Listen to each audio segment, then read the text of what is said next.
Dunay nangutana sa kahulugan sa iyahang adamgo ato siyang tagon sa pangalan nga Pia. Matud pa niya good evening.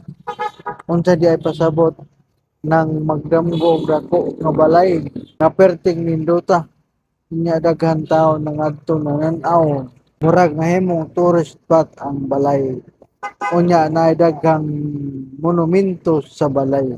Salamat Pia sa imong pangutana. Matud pa ni Professor Suame. Mao ni siya ang hubad sa dako nga balay. Kung ang balay nga nindot ug dako nagkahulugan kini nga molampos ka sa imong mga plano.